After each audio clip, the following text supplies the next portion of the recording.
Well, I was just shooting a video explaining about the different powers between the Philippines and the United States and how the connections work, how the outlets work, and how the outlets on the plugs, the cords look the same.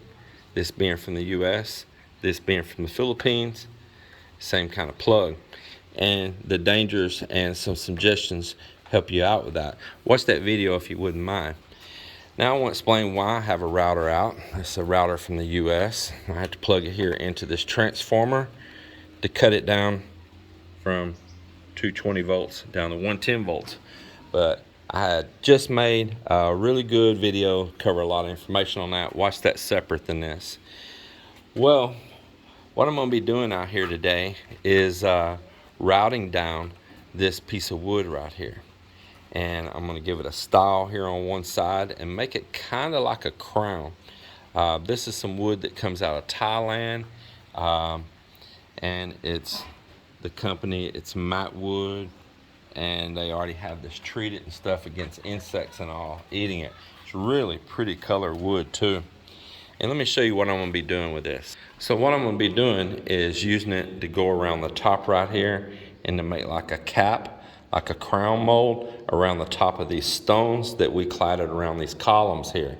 And I'll bring it out to a 45, and then that'll all get stained and all to match with our front doors and other trims in the house. And I think it's going to be a really nice accent with that wood dividing between these two materials here and giving it a nice finished look. And I had brought that router from the US before, and say you got to use transformer on it. And I had brought sets of router tips and all here as well. I've got more stored down in a little compartment here in the bottom of this as well. You can buy all this here though. It's all available here. It's just a matter of finding it. The stuff's getting really easy to find here in the Philippines. And let me tell you, I know without a doubt that Ryobi did not make this kit, because I have found the same exact kit, the wood case with the little glass and all, right here in the Philippines with a different name on it. So all they did is just brand their name across the front and market it throughout the United States as a Ryobi tool. But it was the exact same tips, the same labeling here, the same little lift outs here, the same blue, everything. So don't always believe everything you see. Apparently these are made by some manufacturer, and they'll just label their big buyers with whatever company name they want on there. But nonetheless, I digress. I just want to share that too, kind of make you a little wise how things work. So I got these router tips. I've got one set up in it out there already, similar to this one, just a little bit bigger. And I'm going to router out there and make me some trim to go around all of these here in these rooms. And then I'll probably run and go get some more of that same wood. I'm going to run about 2 pieces short probably, and I'll make one also to go up around my stone wall right here, where I'm going to hide the LED lights in right behind that.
I got all this routed in right here. What I did is I readjusted my blade down after I made that first pass.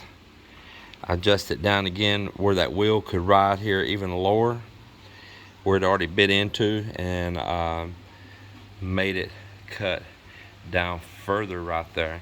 It couldn't do it until after I made the first pass and then readjust it, but it gave it a greater step. Thinking right now, I'm not wanting to get real outlandish on the style on that. Now your little ends where you hit places like that, you just cut that off like when you 45 it. But I'm not wanting to get real stylish on this or nothing. Kind of keep it basic. If I ever had to replace a piece, it'd be easy for me to mock it back up. Kind of thinking about cutting a little edge right up here. I got a bit out for it, just trying to debate if I want to do that or not. Well, I went ahead and I put a second bit in here. This is the first one that I ran right here. Then I went one just like it, only smaller. You can see right there. And so what I did with these two bits is the first time I made a pass right here at this depth and let the roller run right along there, and this curve was way up here. But then now that it exposed this area, I brought it on down and let the wheel run down further, and I ran a second pass there and cut this radius on up here higher, and it gave me more of a flat area there. Then I took another one just like it, only smaller, and set it to come down just a little bit and run in and made another radius right there. Now that looks a little rough on the end, but that's because I need to sand it. It's where you come off at the end with your router. But what I come out with was a pretty nice profile when I 45 at. Pretty decent little profile. Now this is just like where they put a finish coat, like a sealer on this. That'll sand right off and it'll all look the same. But it'll come out with a pretty nice little profile on that to cap around the top of those stones. Once it's all cut, sanded, 45, put on there, and then finished. And I'm happy with it. I got all of them done. Put my tools up now, and that router come in really handy.